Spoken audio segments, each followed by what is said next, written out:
See, what they don't know is they're tuning in to DBYT Podcast. My name is Taisha Hines, and this is my show where I'll explore the ins and outs of the world around me. You can tune in every Wednesday at 7 o'clock Eastern Time.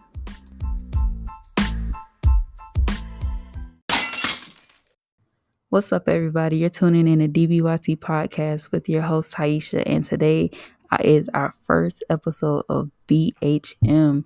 I'm really excited to showcase all the talented Black people in my community. With that being said, let's get into it.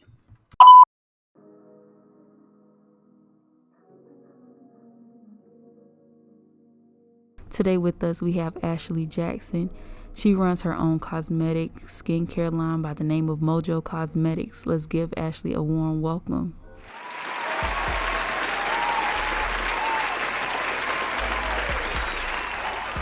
Her Instagram is at Shop Mojo Cosmetics, and everything will be in the description below. So, how you doing today? I'm pretty good. How about yourself? You know, it's been a long day at school, honestly, for this Friday. How did the idea for your business come about? The idea came about because it's several reasons behind it. One was because I was always into makeup and cosmetics, but I had sensitive skin, and my parents, they were so strict on me about wearing makeup and stuff like that. Although I don't have a full line yet, that's the goal. But I wanted to make something for girls like me who can't really indulge in all the makeup like they want to because of their skin, complications and having sensitivity. So I had really bad complications growing up. So my parents, they were kind of strict on it or whatever. And another reason was to just be able to, when I learned in cosmetology school in high school, I learned about all the products and the ingredients that go into and how harmful they were. I want to make something that you can still look beautiful, but you can get health benefits from it as well, instead of getting the downsides of it. Okay. Okay. So within your product line, like what are some of your products that you do have available now? Right now, I mostly have skincare. Like I got a universal cleanser. A universal cleanser is pretty much something that you can use for any part of your body, whether you're washing your hair, face, body, all of that. And I have toners, universal balms to help keep your skin moisturized and help bring out your youth. And I have lip glosses. That's what I initially started off with, was lip glosses. So I added that back. And right now I'm working on a few projects to actually bring in the actual makeup. What was your driving force to become an entrepreneur? One of it was because that's how I was raised pretty much. Mm-hmm. My dad has been an entrepreneur for the longest, in and out of working for himself and working for other people. And he has never wanted us to work for anybody a day in our lives. He never wanted us to work for anybody. And so he kind of encouraged that in us and instilled that into us. And we're like natural born hustlers. We get it from him. So that, and then when I was turning 18, I like to work. I'm a worker. I don't like to sit around and not do anything. So I was, filling out so many job applications. And, I had credentials from being at a certain school that I was in. I had certifications, but nobody was trying to hire me. Mm-hmm. And I just did not know why. Have hardly got any callbacks, for interviews, nothing. Nobody was trying to hire me. So it was very, very hard for me to find a job. And I'm a great worker. When people finally hire me, they see how great I work. They're glad to have me on their team. But I realized that it wasn't for me because no job has ever satisfied me.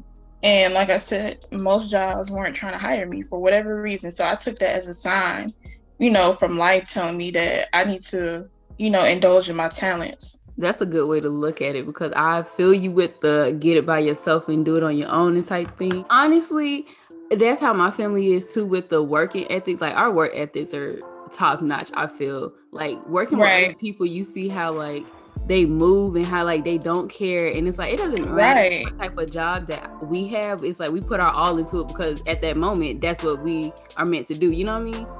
Exactly. So how did you come up with the name for your company? The name, it was really hard to come up with the name. I think I was looking through the internet, trying to get ideas and inspiration. So, I actually did like a little generator, pretty much telling, what I want, pretty much telling my story behind it and, what I wanted people to believe about my product and stuff like that. And so it said something about mojo. So I'm like, okay, this is pretty much like, a lot of people look at it as witchcraft. It's not witchcraft.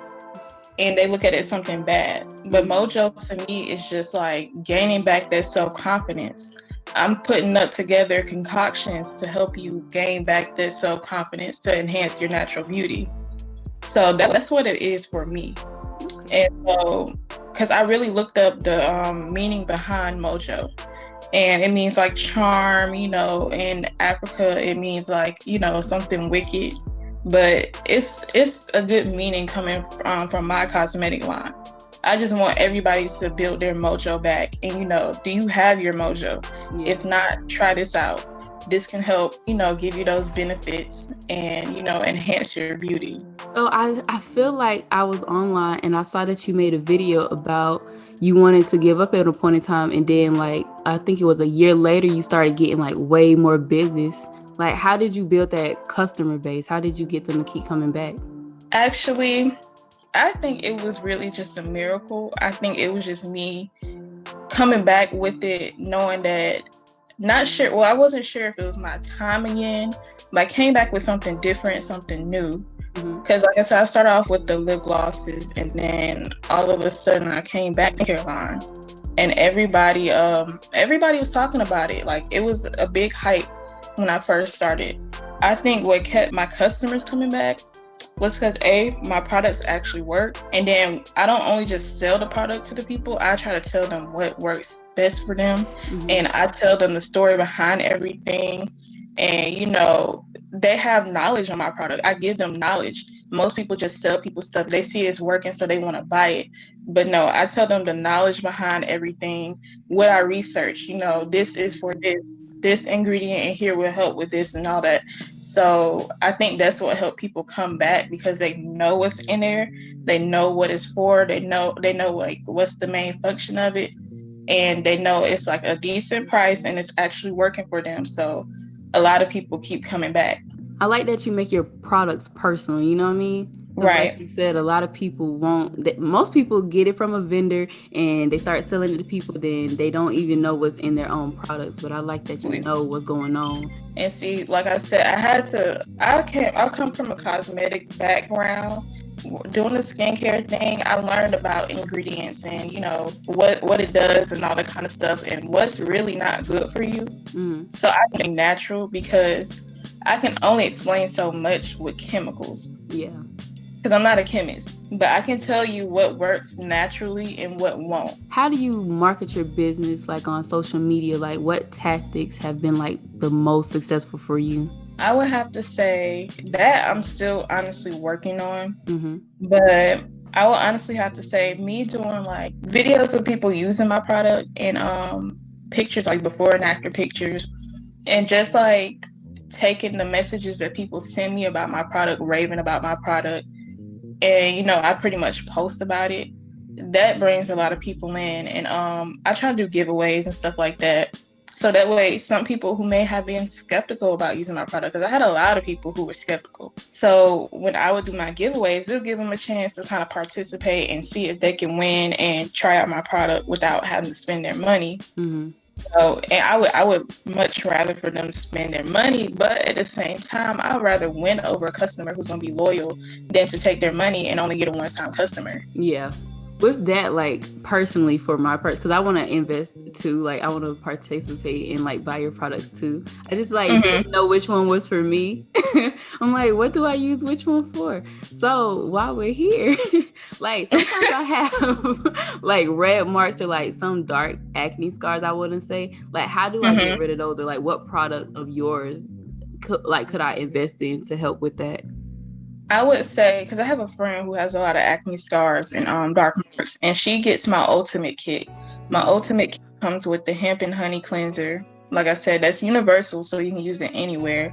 It comes with a lemonade detoxifying toner that's going to close your pores back up after you cleanse your skin.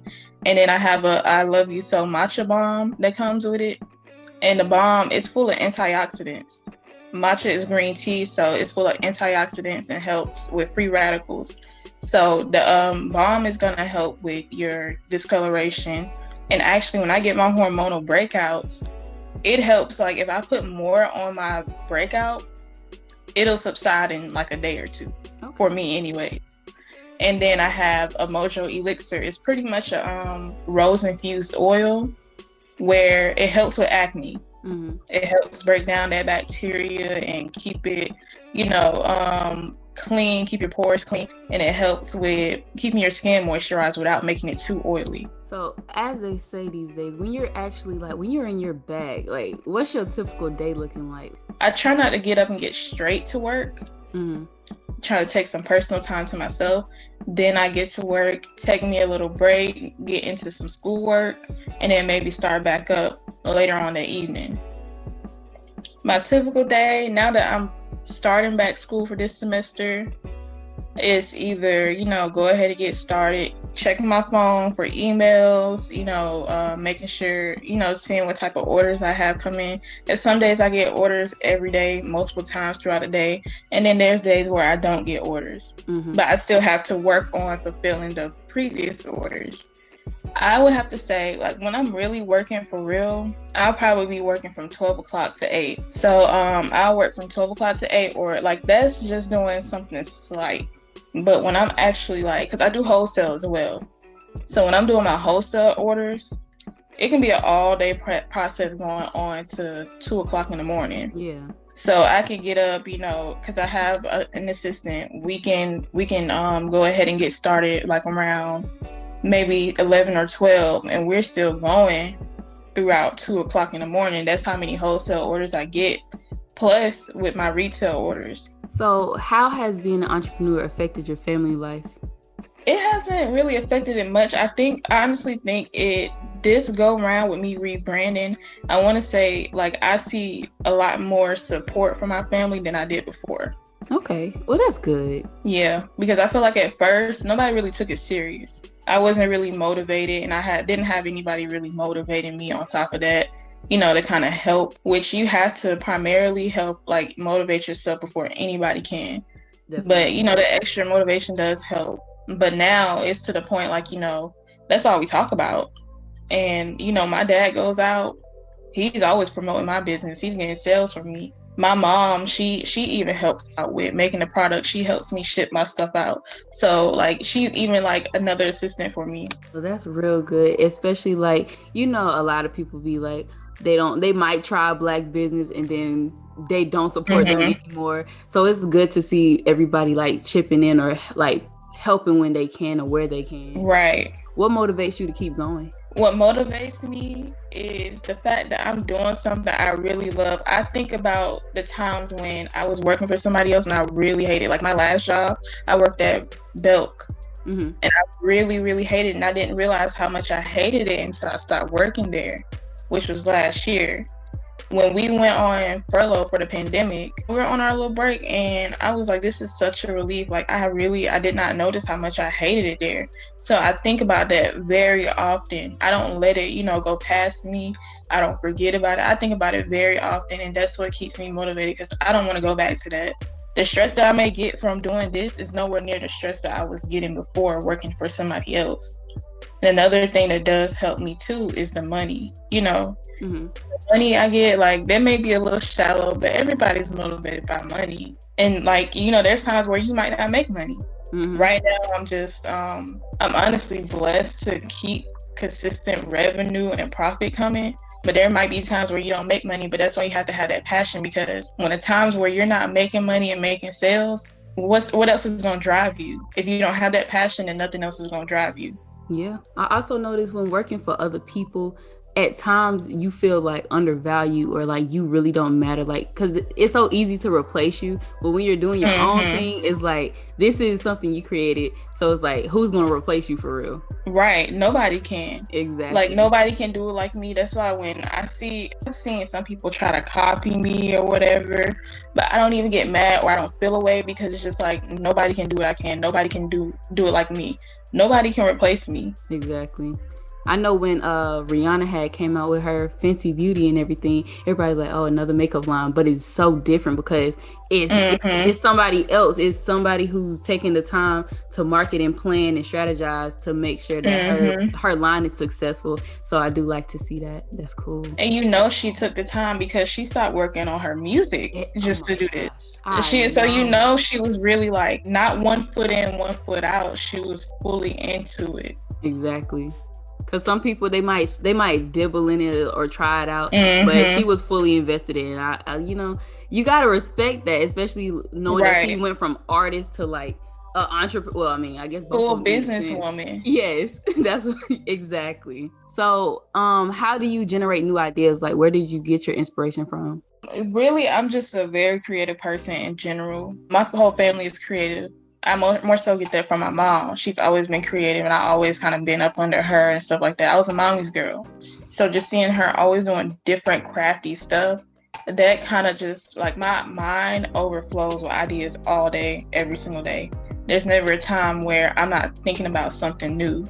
So it may be, sometimes I might get inspiration by something I might see in the store, or if I'm browsing online, if I'm on social media, like somebody could have a scrub. Oh, that's cute, but let me add my own twist to it. Right. How can I make this completely different? When it comes to your business, what is your greatest fear? I know you can't satisfy everybody, but my greatest fear is to dissatisfy most, like 90% of my customer base.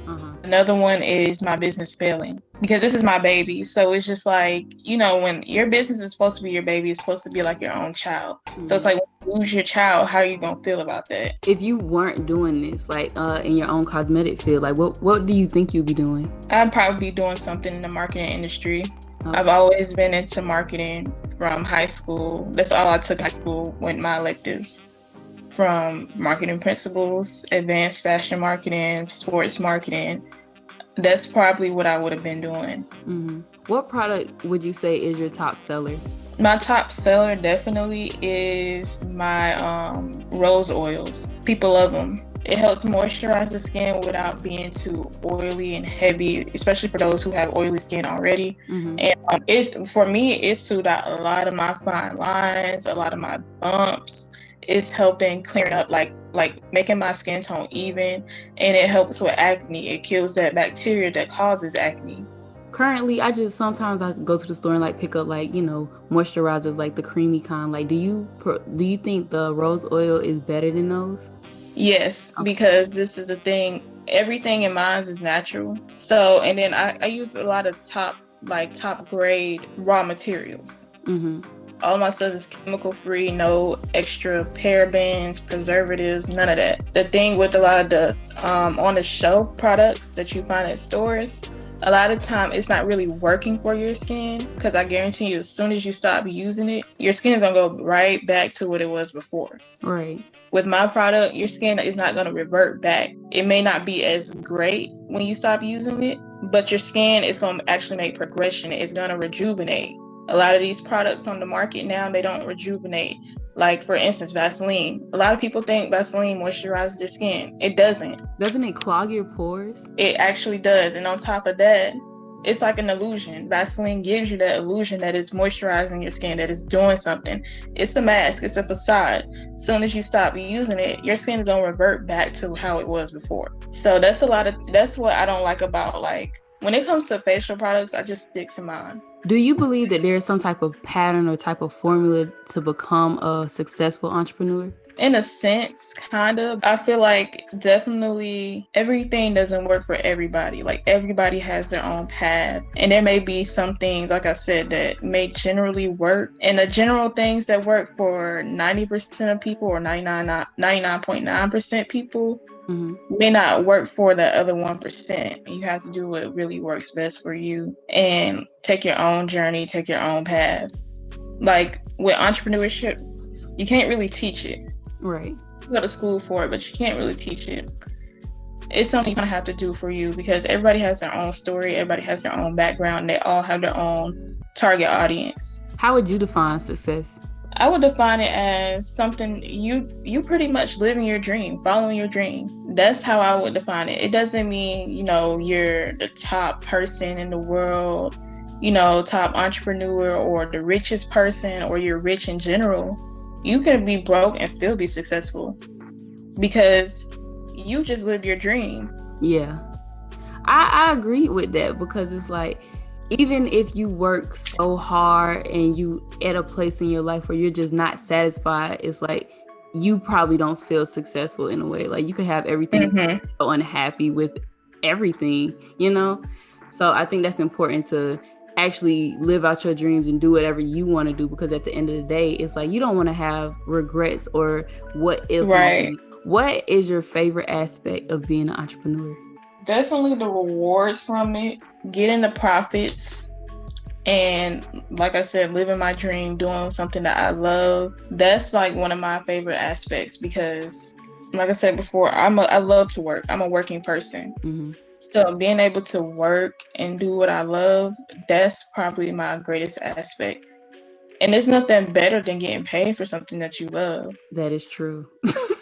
What has been your most satisfying moment in your business? Like, is there a single moment or are there like small successes? I would have to say it's small successes. Like like I said, my rebrand was probably like one of my proudest moments because it came in full throttle and it hit hard. Getting the support that I got from a lot of people, the unexpected support on top of that. And I had, last year I performed in my first pop-up shop. And, I made more revenue than what I expected. So I had a goal to meet and I surpassed that goal. So and it helped get my name out there. Well, congratulations to that. Because I know when I do, like, especially with this podcast, when I see the numbers going up, I'm like, okay, so there are people that are listening out there. It's like, you're just not wasting your time. So congratulations to you. Thank you. Who has been your greatest inspiration? My greatest inspiration? Like what single person? Is there a single person? I don't know if it's a single person. I can say it's probably multiple people because what I started to do when I first started and right before I started my rebrand, I would go on YouTube and watch different boss women every day to keep my motivation and keep me inspired to do what I do and live my dreams. I watch successful women or women who, say that they succeeded. I watch them in their day-to-day lifestyle and their entrepreneur world. And I would have to say one of the girls I have been watching was Bougie Barbie and this girl, I can't remember her name, but it's Ari something. But they have definitely inspired me. And just looking at how girls on Instagram, how their business it looks like a success and it's booming, that has inspired me the most. I'm the only one, pretty much around my area in my household who's indulgent in this type of stuff. Right. It's not too many people that you hear around here saying, well, I got my own cosmetic line, I got a skincare line. So, I had to kind of go on the outside source and try to find that inspiration. With watching people on YouTube, did you just watch people in the cosmetic industry or it didn't matter? I mostly watched people in the cosmetic industry, even if they weren't doing the exact same thing as me, even if they were doing lip glosses, knowing that I wasn't doing lip glosses at the time and I wasn't interested in doing lip glosses anymore. They still inspired me because, I see somebody who's interested in beauty and they're selling that stuff to people because people are indulgent in the beauty. So I seen how they inspire other people when the people are buying their product and people are raving about their product. That inspired me because I'm like, I can be that to somebody else too. Definitely, I agree with that. That's so cool. What piece of advice would you give to college graduates who want to become entrepreneurs? I would definitely say don't overwork yourself. Like, I'm a stressor. I can stress myself out, but I had to kind of like not worry so much and kind of like give it your all. Put more into it than you would with somebody else's business. Because 9 times out of 10, if you're out of college, you want to be an entrepreneur, you're working. Right. So don't give anybody else's business more attention than you would give your own. Because I did that when I was working. I was working full time, and it's just crazy how as soon as I stopped working, that I started tending to my business. But when I was working, I was not tending at all. I didn't have the energy. Don't just listen to what everybody say about quitting your job and stuff like that. Do what works best for you. Mm-hmm. If you feel like it's time for you to go, go. With college, you definitely got to see what your education did and how you can implement it into your business. Take your time with everything. Definitely thoroughly plan everything out and make sure it's something that you're passionate about, because there's going to be times where you're going to want to give up. Yeah, because it's like, especially like them unexpected turns where your hobby becomes your career. That can make all the difference. And then you're just like, dang, I never even expected it to get this big or for it to reach this many people. So, yeah. If you had the chance to start your business from ground zero, what would you do differently? What I would do differently is definitely, like, I would definitely thoroughly plan. I didn't thoroughly plan. I kind of seen something online, started this business thing with lip gloss. I didn't really see too many people doing lip gloss, so it wasn't too much I can research on. But now that everybody is doing lip gloss, it's a lot of research I can get now. Like secondary data, I can find that easily. But I kind of had to, there was no secondary data when I first started. So I had to come up with the primary data, and me just wanting to, when I get a new idea, I get very excited and I just want to do instead of really just trying to put the work in behind it. I just want to do it. So I didn't take the time to find that primary data, and I think that's why I didn't do so well the first time. I didn't know how to advertise. I didn't know how to market, and I didn't know how to entice people with it. Mm-hmm. So I would definitely make sure I do my research. At that time, I wasn't really into the social media thing. When I started, I had just gotten social media, and I wasn't into branding myself. I would definitely, that's one thing, branding myself, I would have started with that first.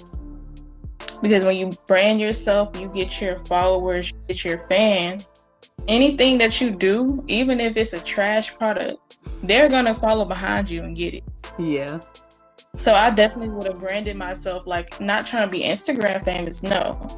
But putting out content about myself and, put my personality more out there, and people enjoy it, people follow me, then I would have definitely did that. So I could have, had a good jump start with my business. Yeah. Because people do, they look at things all the time. Like when I was on Snapchat, like in high school, people was like, why don't you make a YouTube? Like you're like OD funny for no reason. I'm like, nah. Right.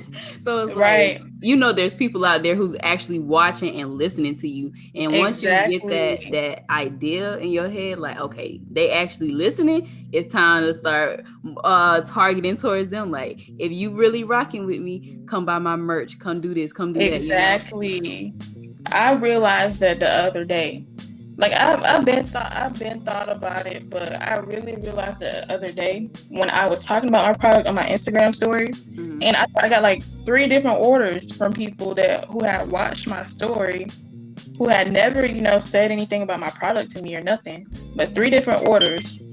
And so I'm like, wow, me just talking about my product in like a little 1 minute or 30-second video, and I got 3 different orders off of that. That's how I know I need to get a little bit more personal with my people on social media and brand myself. So it's that time now. Yeah, they definitely appreciate that. And the crazy thing is, I find like more strangers supporting me at times than I do people that actually know me. They're more willing to take a risk. I don't know why, but I appreciate it too. I just be like, well, I mean, hopefully they can get their people to see what I can do for them or how I make them feel. And even though I don't have like a tangible outlet for people. I feel like my words and what I have to say will affect people and help them in their journeys in life, Right, that's true, because I've had it happen. I get more support from strangers than I do from the people that I know. Yeah. And most of my orders come in, the strangers are putting money in my pocket more than the people I know. But I ain't mad at it, you know what I'm saying? You feel me? I'm not mad at it. And you have a website, don't you? Yeah, it's shopmojocosmetics.com. Okay, so y'all heard it here first. Y'all make sure y'all go and support Ashley and her cosmetic journey. I want to thank you for coming out today and talking with me about your business. Thank you for having me. This was a good opportunity. Any last words that you want to say to the people out there listening? My last words would be definitely follow your dreams. Even if it's something that would seem infamous in most people's eyes, do what you want to do. Follow your dreams and don't give up on it. Don't think, if you change your mindset, life will definitely change the way it works for you. Don't think just because how life is now, don't think you can be stopped. Nothing's impossible. The sky is not the limit. It is not the limit. So definitely do what you feel is right for you. Follow your dreams or you're going to regret it. Definitely. Because I know a lot of people who didn't follow their dreams and they regret it. All right, girl. Well, we're going to get out of here. Okay. Well, thank you for having me. I really enjoyed this interview. Again, that was Ashley Jackson of Mojo Cosmetics. I'm Taisha, and I'll see you next time.